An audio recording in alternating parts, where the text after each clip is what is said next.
E aí galerinha, aqui quem fala é Raquel Bittencourt, professora de ciências. E aí, vamos a mais uma aventura? O que nós vamos falar hoje? Hoje nós vamos falar de evolução. O que você sabe sobre evolução? Será mesmo que o homem veio do macaco? Então vem comigo, vamos desvendar esse mistério. Será que o homem veio mesmo do macaco? O que podemos dizer sobre isso? Será que temos embasamento científico, teórico sobre esse assunto? Então vem comigo, vamos desvendar esse mistério das ciências. O que sabemos sobre a evolução? O que nos contaram? O que nós entendemos sobre evolução? Será mesmo que o homem veio do macaco? Então vem cá, vamos falar um pouquinho da evolução. O que é evolução? Evolução é um processo através do qual ocorrem as mudanças ou transformações nos seres vivos ao longo do tempo, dando origem a espécies novas. Então vamos de teoria. Evidências da evolução. Uma parte da evolução é estudar suas evidências. E nesse caso aqui nós temos os órgãos homólogos e análogos. Os órgãos homólogos.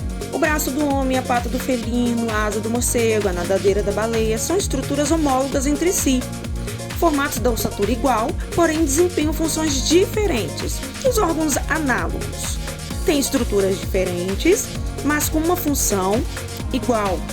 Ou seja, nesse caso aqui, o voo, a asa do inseto e a asa de uma ave. Mas eles têm a mesma função, as estruturas diferentes com a mesma função. Vamos falar um pouquinho sobre os fósseis?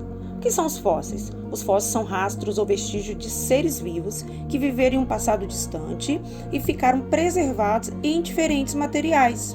Como assim? Aqui na figura nós vemos o quê?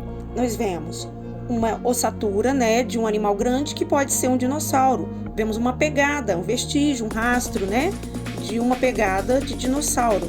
E nós vemos um inseto em âmbar.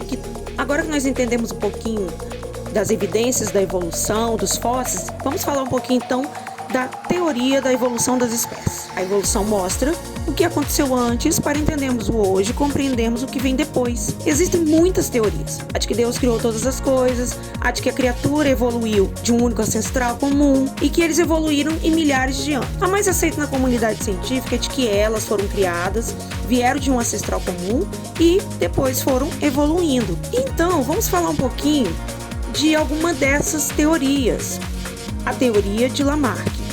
Lamarck entendia que ele deu a ideia da lei do uso e do desuso, que consistia no desenvolvimento ou atrofiamento de partes do corpo de acordo com seu uso e desuso, respectivamente.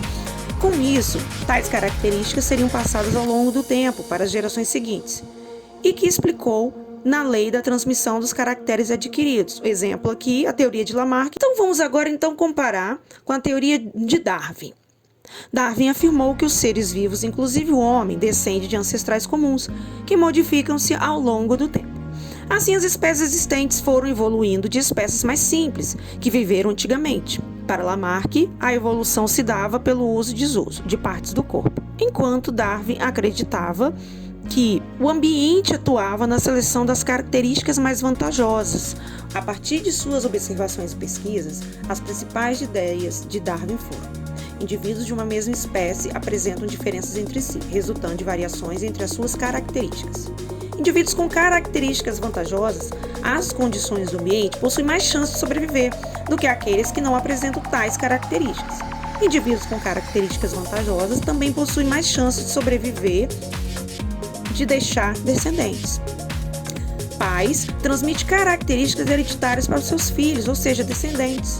Essa era a teoria de Darwin. E aí, depois disso tudo, você ainda acredita que o homem veio do macaco? E aí, desvendou o mistério? Entendeu a evolução? Conheceu os teóricos da evolução? Então, essa foi mais uma aula de ciências. Então, nos vemos na próxima. Tchau!